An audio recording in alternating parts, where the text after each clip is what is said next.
Formula One's pre-season testing is right around the corner, and in this video what we're going to do is we're going to have a little bit of a talk about what to expect in terms of the days, the timing, and things to watch out for as F1 truly gets underway. So yeah, the timing. In local time in Bahrain, it is going to be 10 AM to 7 PM on the 26th, 27th and 28th of February, or next Tuesday, Wednesday and Thursday. In the UK, that is 7 AM to 4 PM. You might be able to see some coverage of it. I believe the Sky Sports will probably be doing a couple of bits and pieces for it as well. But in reality, what it is you're going to have two different 4-hour sessions, a morning session and an afternoon session, where they do a little bit of a lunch break in the middle. Some drivers will be splitting up the days, some will take full days. You're most likely going to see, say, one day with one driver, the second day with another driver, and the third one split between the two. Sky Sports F1 in the UK will be showing it, as well as having a wrap-up show with highlights and a Ted's notebook for each day, which is quite nice to have.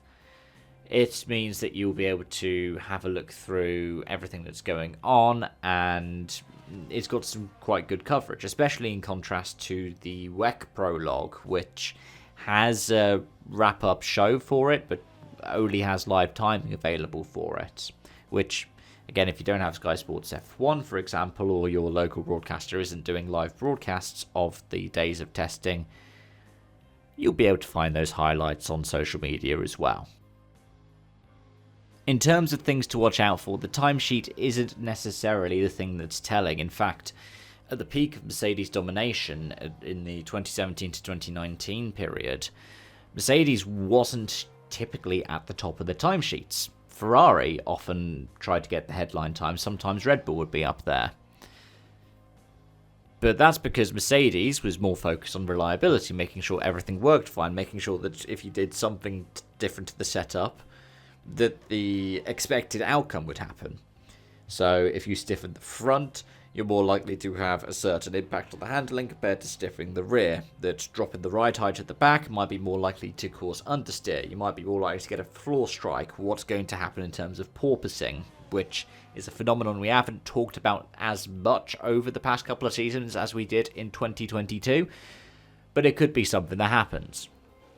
Maybe you're going to be looking at somebody who's gone down a new route with the key mechanical aspect. Is it going to be reliable? Is it going to break down? These are the kinds of things to keep an eye out for, especially when you have a look at, say, Alpine, who are going into the final year of Renault power units. Will Renault do something special for it? And if they do, will it work, or will the engine blow up? That's something to watch out for. Another thing is going to be if anyone's gone radical with their design philosophy changes. So, for example, Ferrari have changed their front suspension from push rod to pull rod. Is that going to have an impact on the handling? Will we see Charles Leclerc losing control?